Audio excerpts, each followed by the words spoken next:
Can we just admit that the era of the aesthetic influencer is kind of over? You know what? I think audiences are finally realizing that this perfect morning routine isn't reality. It's actually a performance. Right. I think we all know now that it takes probably 2 hours to get that perfect 10-second pour of coffee. It's basically a full-time job pretending to have a life that doesn't really exist. Yes. And honestly, I think people are bored. They're so tired of the curation. They're very skeptical of perfection.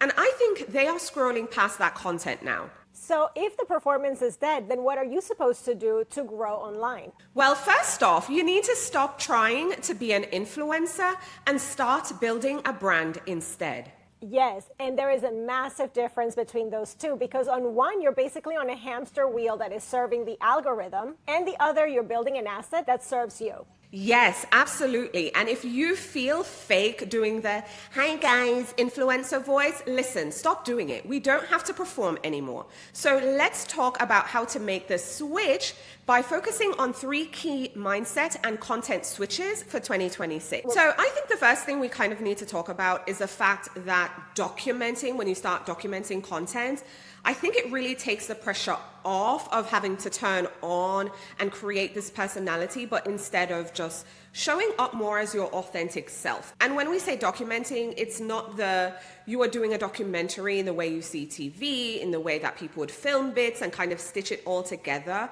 I think the whole mindset about just being needs to change first. I mean, what do you think about the documenting versus creating?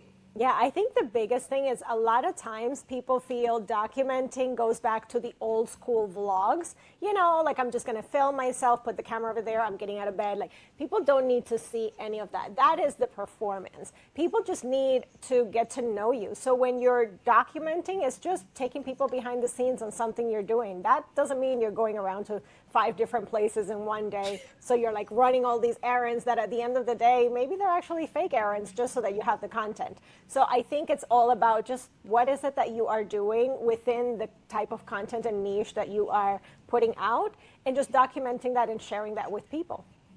I mean, you know what used to really irk me when I would see people like, obviously, you woke up, you set up your camera, but you're like doing this getting out of bed thing. And you are perfect. The makeup is perfect. The hair, like, I don't roll out of bed like that.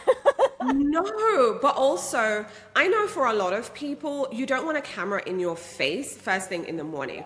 I mean, I used to feel like I had to document when really you're creating content to show your life. Mm-hmm. And reality is, I get up at 4 in the morning, and the last thing I want to do is have a camera in my face as I'm brushing my teeth, as I'm getting dressed and heading out to my exercise class. Like, that doesn't work. And even if you're not doing the morning routine bits, it's the running 5 errands and doing all this stuff before noon. It's just, again, that is a performance and not necessarily you documenting what is happening in your real life, because that is also not your day to day. So I think kind of reframing documenting and kind of not feeling you need to show a whole bunch about your life. I actually think, and this is my favorite thing, and I was just telling Francesca, like, I've done 2 of these videos in less than a week, and it's very hard because I don't like doing video stuff, but I am documenting the process of baking. And no, I'm not doing like a Food Network, everything's all prepared and stuff like that. No, but I do bake a lot in my real life. Now, am I showing you everything I did that morning? No, I'm just taking you in my kitchen with me and showing you that project. I'm also excited to kind of do other crafty things, like crocheting and coloring, and just showing that process and that project coming together without having to, pull from all these different areas in my life. Yeah, absolutely. I think the biggest, most impactful advice that I heard in 2025 was kind of the reframing around documenting or vlogging as the style of vlogging, let's say. Because I feel like we need to really make that switch in our heads, because we've been hearing document versus create for years and years. And in a way, it never made sense to me, because I'm like, who's interested to watch these things? But at the same time, if you do it in a way that it's very focused, like for example, when I was first hearing about this particular mindset shift, the example that I heard was, if you are creating content around gardening, you can have a sit down for 30 minutes while you're in the grass in your garden, and you're just talking about everything that you love and you know, and all the things that you do about around seeds. So you can talk for 30 minutes about something that you're super passionate about, and that is still a documenting in a vlog, because maybe you are doing part of that as you're talking about it. So like you're delivering information while you're also bringing people behind the scenes, real time, as opposed to just recording a bunch of B-roll and splicing that together and doing like a full production montage. So I think that there is so much value right now in people seeing the real process, the slow down process, as opposed to that really overproduced, sped up content, which in a way, I think it's because of a couple of different things. One is you're more human. So with all of the AI content, you're going to be more human by sharing that little bit about yourself, especially if it's within a niche that you're doing or the journey that you're taking your followers on. So that also plays into it. But also the fact that it's a more slow down approach. So for the nervous system of people, which I think right now that is going to be the direction people go in, everything's about slowing everything down. So I think all of those things are very important to look at right now. Yes, I love that. And I think you will start to see it as well in our content. You know, we're not speeding up. We're not doing too many cuts. We're not inserting too many things. We're also doing it with our vlogs for our blogs over there as well. So if you're watching and you're thinking like, okay, how can this apply to me? I know I need to, show up more in my content, also to show that there's a real person there. There's a human behind this. I think they're different approaches. Silent vlogs, so consider that, where, you're just showing the work that you're doing. Maybe you have some nice audio in the back. Maybe there's no talking, because I've been seeing a lot of no talking content. Yeah. It's just more you're doing and people are watching you step by step. Again, don't speed it up. Just, do that content. You don't even have to show your face. Just, maybe it's your hands. Because that's another style as well, because maybe in the first style you have your face. You can also do the no face, strictly process. So it's like an overhead maybe, or at an angle where you're just showing your hands in the screen and the project coming together, or like Francesca said, sitting in your garden, just chatting about seeds or what you're setting up, your flower bed and all the things. So I think just finding the style that works for you will be super helpful. Pick a method, test it out, and just see how it connects with your audience. But also, Fran, and I feel the big trap that people tend to get into is they're creating this content. Some people really are already out here, just doing good work. But I think they're spending too much time on social media, aka rented land, versus actually owning their asset. And in our case, we are always advocating for blogs. Now, let me say this first and foremost. Yes, you need social media for the discovery, but you can't rely solely on social media, which is what we're saying. Stop trying to be an influencer, which is associated with social media, but build a brand. But let's focus first on the platform and just why it's not a good idea to just be on social media. Yeah, I mean, like Victoria said, you do have to have some presence on social media. You don't need to be everywhere. You need to pick the one that really resonates with you and have that for discovery. But that is your tool for discovery. I feel like owning your platform is going to be one of the most important things, especially as algorithms become way more volatile, and also as platforms probably shift a lot. I think we are in an era where we're going to see some of that as well. And you will never be able to take your followers from, say, what happened with TikTok. Take those followers that you had on TikTok that you worked so hard to build and take them to another platform because I can tell you that very minimal percentage of those will follow you to another platform. So I think that that is something you need to keep in mind. You need to have somewhere where you are directing your followers that is yours. That means your own website and your own newsletter. Because with a newsletter, those email addresses will always come with you. No matter what service you're using, you can change service tomorrow, but you are bringing those news emails with you. So I think that that is super important because you will always have a touch point with the people that said, hey, I am interested in your content. And you don't have that when you're on social media. You are completely stuck with whatever that platform is doing, whether it's not showing your content to the people that actually said, yes, I'm interested. But also if anything happens on that platform, you don't have anything left for all the work that you did.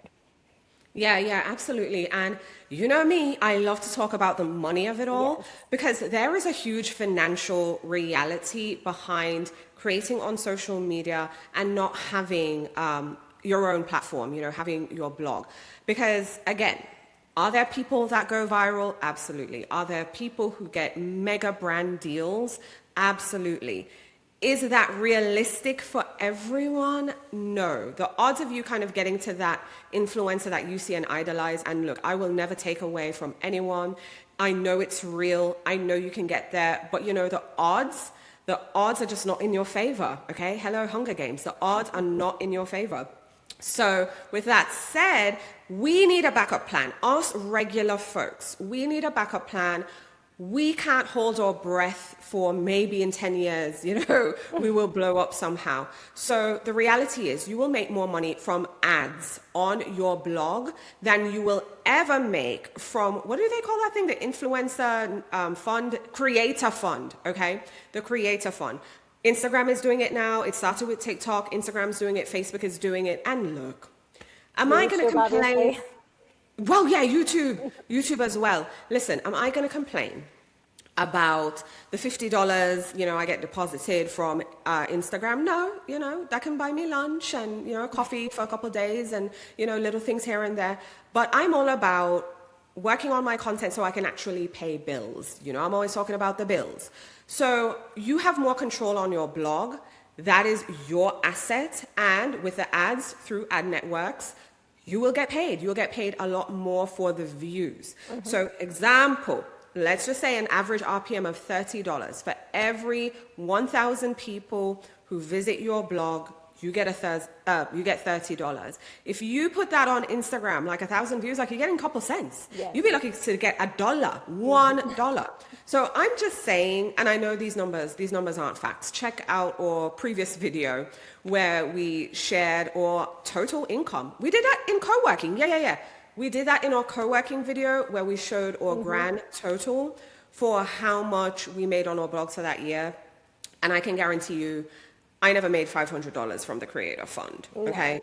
I didn't. So logically, social media is for attention. We need to be there. You will never hear us saying you don't need to be on social.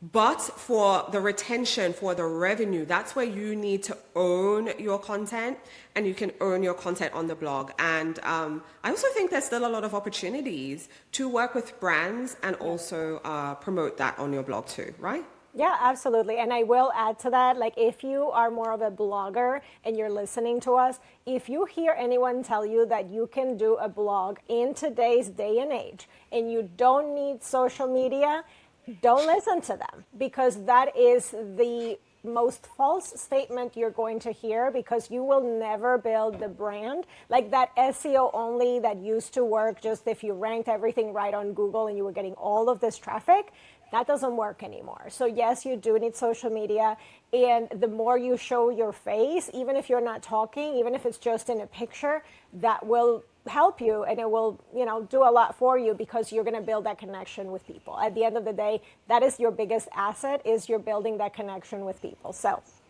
that will help with the money too.